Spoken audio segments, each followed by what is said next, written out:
말씀 보겠습니다. 에스겔서 9장 1절에서 11절입니다. 1절, 2절 교독하고 시작하겠습니다.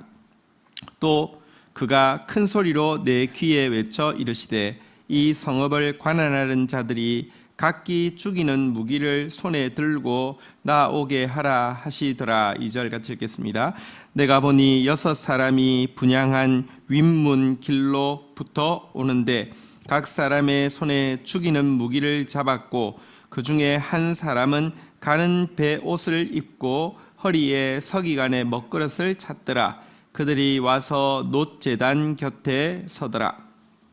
하나님께서 지금 에스겔에게 예루살렘으로 어떤 방법으로 하셨는지는 정확히는 알 수 없지만 예루살렘으로 옮겨오게 하셔서 그 안에 있는 죄악을 생생하게 보게 하셨습니다.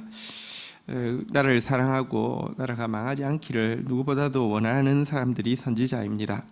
그러나 그들이 그 실상을 볼 때 이건 정말 망할 수밖에 없구나를 인정하게 되었을 것입니다.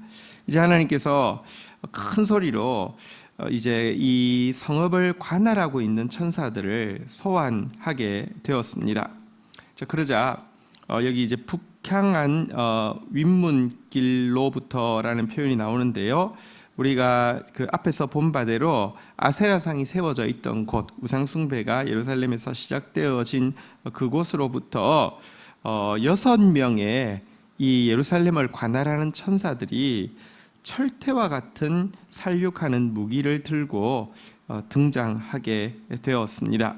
자, 그런데 이 6명의 이 심판하는 천사와 더불어 한 명의 이제 다른 옷을 입은 천사가 나타나게 되었습니다. 그는 베옷을 입고 서기관의 먹그릇을 찬 천사였습니다.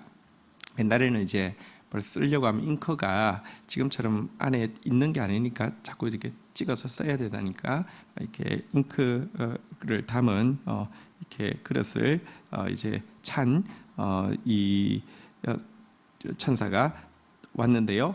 놋제단 곁에 이 7이 서게 되었습니다.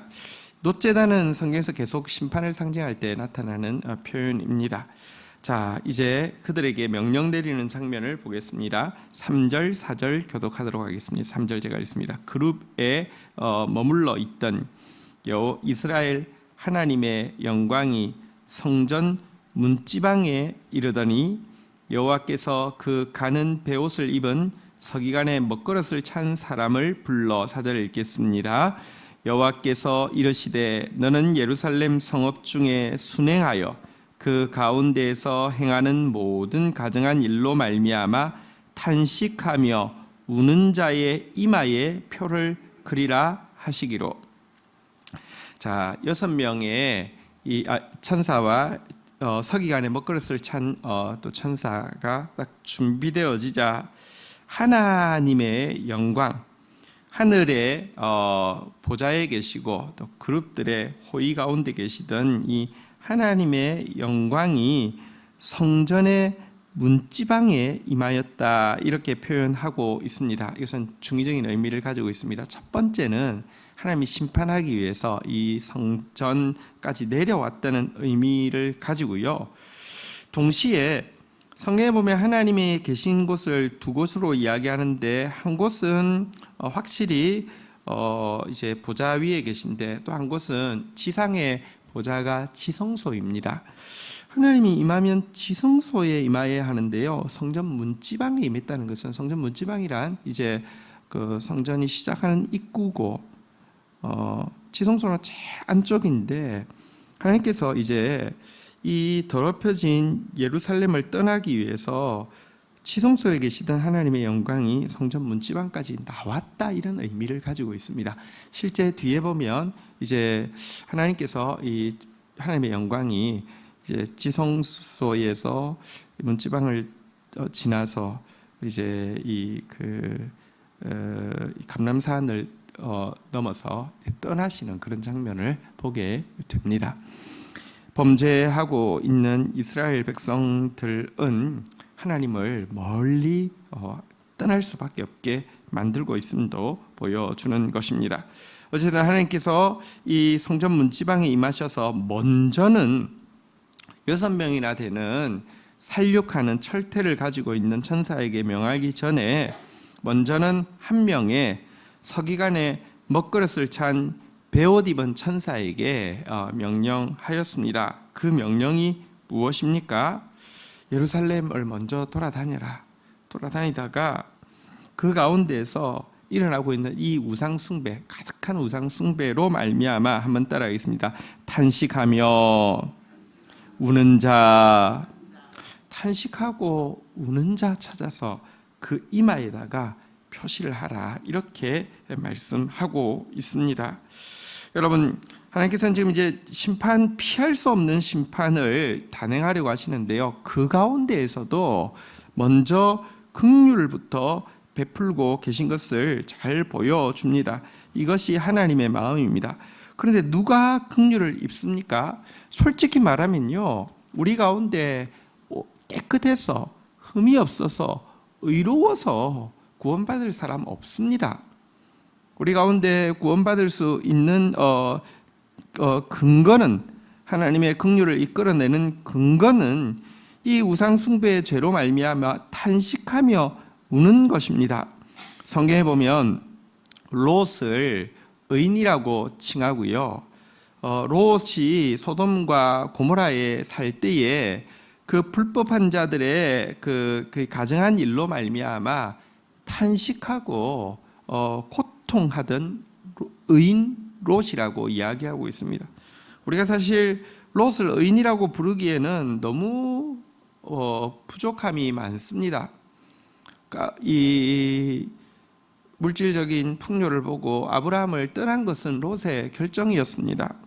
그리고 또한 구원받고 나서 이 가정을 제대로 건사하지 못하여서 좋은 본을 보이지 못함으로 말미암아 아내가 탐욕투성이가 되고, 딸들도 사실은 그렇게 이 건강한 믿음의 딸들은 아니었습니다. 그래서 부끄러운 모압과 암몬 자손을 딸들을 통하여서 낳게 되고, 우리가 볼 때 참 이런 사람 구원받아도 될까 싶을 정도입니다. 그런데 하나님은 명백히 그를 의인 롯이라고 이렇게 지칭하고 있습니다. 그에게 의가 도대체 뭐가 있습니까? 그러나 그에게 한 가지, 그 가정한 일 가운데서도 탄식하고 울기를 그치지 않을 때 하나님은 그를 넉넉히 구원받을 수 있는 사람으로 지칭해 주셨습니다. 우리는 롯을 보면서 나 자신을 어떤 의미에서 아브라함과 롯 중에서 구원받아도 나는 아브라함 쪽에 가깝기 때문에 구원받는다라고 심정적으로 생각하지만, 사실 법리적으로 보면 우리는 롯에 가깝지 아브라함에 가깝지 않습니다. 그래도요, 하나님은 이 죄악 가운데에서 탄식하고 우는 모습 때문에 구원하시고요, 또 어떤 의미에서 우리가 하나님 앞에 바르게 살고 있음에도 불구하고 에스겔서 말씀은 끊임없이 심판에 대해서, 끊임없이 죄악에 대해서 보게 합니다. 이거 여러분, 내가 하나님 앞에 그래도 긍휼을 잊고 있는데도, 이미 하나님의 은혜를 잊고 있는데도 이런 말씀이 온다고 하면, 내가 나의 지경을 넘어서 이 민족을 위해서, 한국 교회를 위해서, 세계 교회를 위해서 탄식하며 우는 중보자 되라 하심입니다. 사실 한 사람이 탄식하고 우는 의인이 있으면 그 성을 멸하지 않겠다고 이야기하시는 중보자 있으면 멸하지 않겠다고 이야기하시는 것이 하나님의 마음 아닙니까? 어쨌든 심판을 물릴 수 없는 상황에서도 먼저 탄식하고 우는 자부터 찾아서 이마에 표를 하라, 이렇게 하나님이 말씀하셨습니다. 자, 그리고 나서요, 자, 5절부터 한번 좀 보도록 하겠습니다. 5절, 6절, 7절 교독하겠습니다. 5절, 그들에 대하여 내 귀에 이르시되 너희는 그를 따라 성읍 중에 다니며 불쌍히 여기지 말며 긍휼을 베풀지 말고 쳐서 6절 같이 읽겠습니다. 같이 읽겠습니다. 늙은 자와 젊은 자와 처녀와 어린이와 여자를 다 죽이되 이마에 표 있는 자에게는 가까이 하지 말라. 내 성소에서 시작할지니라 하시매 그들이 성전 앞에 있는 늙은 자들로부터 시작하더라. 7절 제가 읽겠습니다. 그가 또 그들에게 이르시되 너희는 성전을 더럽혀 시체로 모든 뜰을 채우라. 너희는 나가라 하시매 그들이 나가서 성읍 중에서 치더라.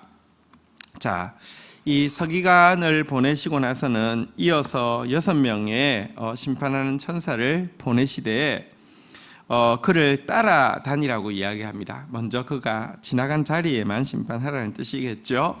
그런데요, 여기 한번 따라하겠습니다. 불쌍히 여기지 말며 긍휼을 베풀지 말고. 진짜 주님의 불쌍히 여기시지 않고 긍휼을 베풀지 않으면 누가 심판을 감당할 수 있겠습니까? 지금까지 불쌍히 여기고 싶어서 긍휼을 베풀고 싶어서 긴 시간 동안 기회를 주셨고 많은 선지자를 보내서 돌이키게 하셨지만 정말 안 돌이키는 것이 인간의 모습입니다. 절대 변하지 않는 것이 인간의 모습입니다. 때가 차면 불쌍히 여기지 않고 긍휼을 베풀지 않는 심판이 있을 것이고요. 최후 심판 때는 불쌍히 여김도 긍휼히 여김도 없을 것입니다. 자, 모든 사람을 심판하여 죽이지만 이마에 표가 있는 사람은 가까이 하지 말라고 다시 한번 부탁하고 있고요. 여기 이렇게 부탁하고 있습니다. 한번 따라하겠습니다. 내 성소에서 시작할지니라. 심판은 성소로부터 시작된다는 것은 구약과 신약의 일관된 가르침입니다. 여러분, 하나님은 공의로우신 분이십니다. 그래서 심판하시는데 하나님 이름 부른다고 이건 내 편이고 내 새끼고 내 편이니까 이제 내 편이니까 여기는 안 건드려, 이러지 않습니다. 하나님 공의란, 여러분, 통치자가 예를 들면 어떤 법을 세웠는데 정말 올바른 통치자라고 하면 자기 가정에서부터 자기 자녀들에게부터 적용해야지, 자기는 하나도 적용하지 않는다고 하면 어떻게 올바른 통치자겠습니까? 심판은 성소에서부터 시작되어집니다. 그래서 신약에 보면 하나님의 백성들도 겨우 감당하겠거든 악한 자들은 훗날 어떻게 감당하겠느냐 이렇게 묻고 있을 정도로 심판 자체는 혹독합니다. 우리가 먼저 심판받는 것은 사실은 마지막에 긍휼을 입을 수 있는 축복입니다.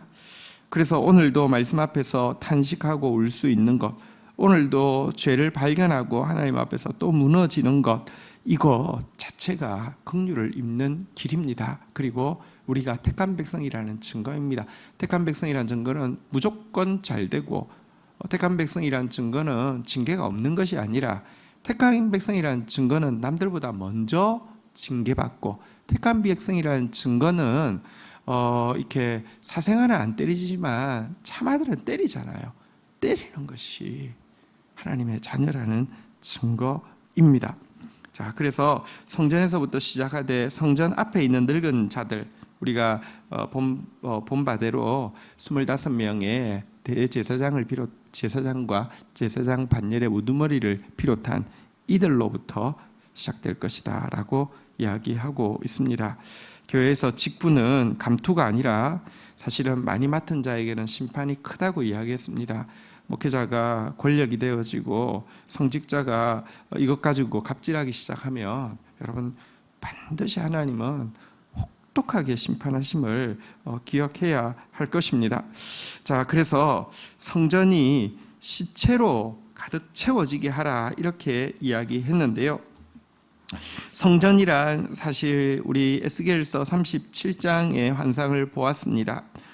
여러분 사실 이 깨끗한 생명의 물이 흘러가야 하는 곳인데 성전이 그 기능을 감당하지 못하자 더러운 죽음이 쌓이는 곳으로 바꾸시겠다는 것입니다. 하나님께서 사용하시는 용도, 교회가 생명의 물을 흘려보내는 공동체가 되지 못하면 정반대의 결과, 이 더러운 죽음을 이 그 죽음의 장소가 되게 함으로 말미암아 경고에 사용하신다는 것을 꼭 기억해야 되겠습니다. 자, 우리 이제 8절부터 마지막 내용을 보도록 하겠습니다. 그들이 칠 때에 내가 홀로 있었는지라 엎드려 부르짖어 이르되 아하 주 여호와여 예루살렘을 향하여 분노를 쏟으시오니 이스라엘의 남은 자들을 모두 멸하려 하시나이까. 9절 같이 읽겠습니다. 시작. 그가 내게 이르시되 이스라엘과 유다 족속의 죄악이 심히 중하여 그 땅에 피가 가득하며 그 성읍의 불법이 찬나니 이는 그들이 이르기를 여호와께서 이 땅을 버리셨으며 여호와께서 보지 아니하신다 함이니라. 10절 제가 읽겠습니다. 그러므로 내가 그들을 불쌍히 여기지 아니하며 긍휼을 베풀지 아니하고 그들의 행위대로 그들의 머리에 갚으리라 하시더라. 자, 이 모습을 본 에스겔은요, 하나님 앞에서 아하 하며 엎드려 부르짖으면서 하나님, 남은 자 하나도 남지 않겠습니다. 남은 자도 모두 멸하려 하십니까? 하면서 매달리고 있습니다. 우리가 지난 주일날 보았죠. 하나님의 사람의 하나님께 사용받기 위해서 하나님의 사람이 절대로 버려야 되는 게 분노와 노함입니다. 그는 백성들의 악함을 누구보다 겪었습니다. 말씀을 전하면서 얼마나 받아들이지 않는지도 알고 있습니다. 그러나 하나님 심판하려 하실 때에 누구보다도 슬퍼하고 누구보다도 아파하고 하나님 앞에서 매달려서 이렇게 중보하고 있습니다. 그러나 애석하게도 그의 중보는 통하지 않았습니다. 왜냐고 하면 여러분, 그 이스라엘의 죄악이 지금 너무 중하고 또 피 흘린 죄, 이 포악함이 너무 가득 찼고 불법, 여러분 이 하나님의 법, 하나님의 말씀을 위배함이 너무 크기 때문에 이들을 향한 심판이 멈출 수 없습니다. 특별히 사실 이 앞에 나온 죄악들보다 죄악이 중하고 피가 가득하고 불법이 찬 것보다 또 중요한 것은 하나님께서 그래서 이렇게 그들에게 경고하시고 있을 때에 또 그들을 외면하고 계실 때에 그러면 두려운 줄 알고 하나님께로 가야 될 것인데 앞에도 나왔는데 이 70인의 이 지도자들이 왜 그들이 우상을 숭배한다고 이야기했습니까?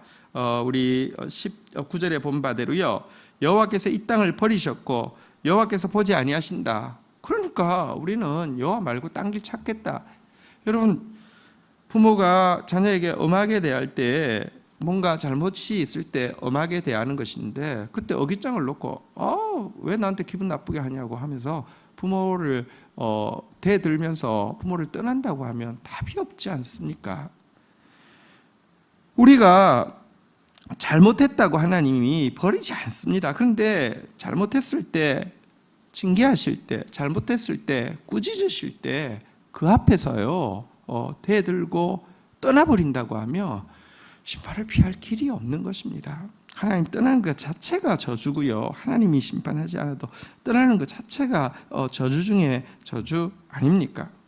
그래서 하나님은 다시 한번 10절에 보니까 한번 따라하겠습니다. 불쌍히 여기지 아니하며 긍휼을 베풀지 아니하고.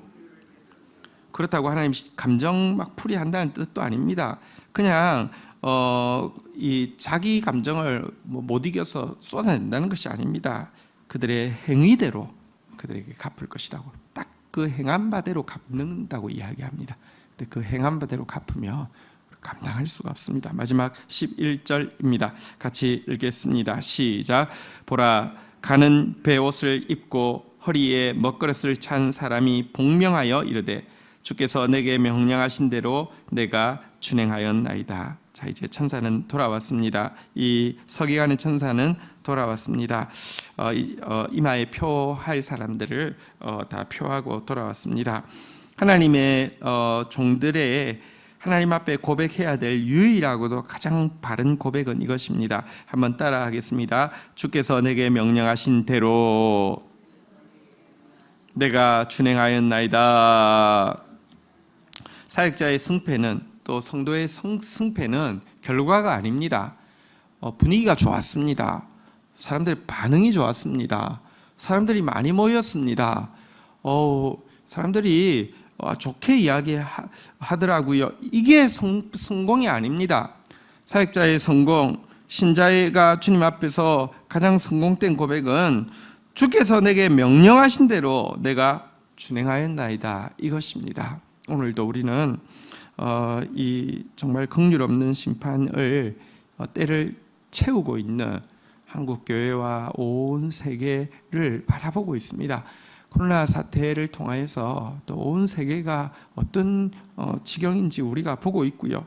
이 땅에 아직 조그만 긍휼의 빛이 머물러 있지만 온 세계를 볼 때 정말 희망이 없음을 보게 됩니다. 정말 하나님의 심판이 가깝다는 것을 보게 됩니다. 이때 오늘 이마에 표를 받을 사람, 모든 가정한 일로 인하여 탄식하고 우는 자 저와 여러분 되기를 바라고요.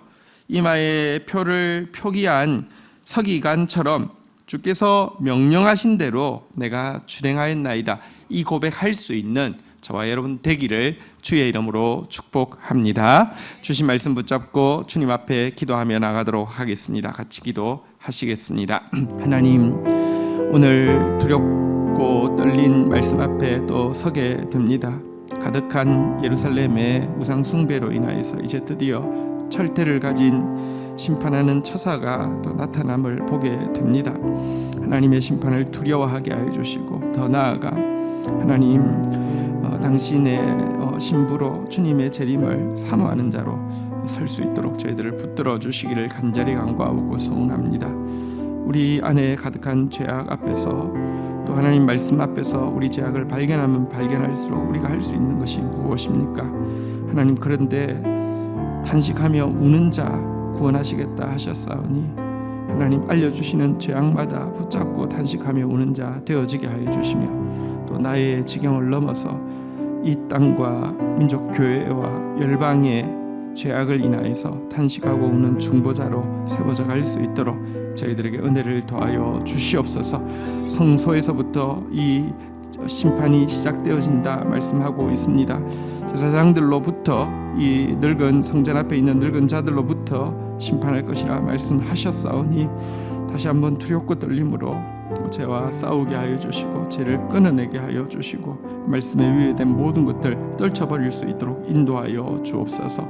하나님의 징계를 경히 여기지 않고 하나님 앞에 더 매달리는 자 되어지게 하여 주시고, 또 하나님의 징계 앞에서 낙담하지 않고 사랑하기 때문에 징계하는 것 알고 더 주님 기다리는 저희들만 되어질 수 있도록 인도하여 주옵소서. 오늘도 우리에게 말씀 주시는 것은, 오늘도 우리를 통하여 이 고백 받기 원하심이오니 주께서 내게 명령하신 대로 내가 준행하였나이다, 이 고백으로 살아내는 저희들 되어질 수 있도록 은혜를 더하여 주옵소서. 오늘도 이 말씀 앞에 씨름하는 성도들 모습을 긍휼히 여겨주시며 하나님 위로하여 주옵소서. 예수 그리스도의 이름으로 기도 올립니다. 아멘.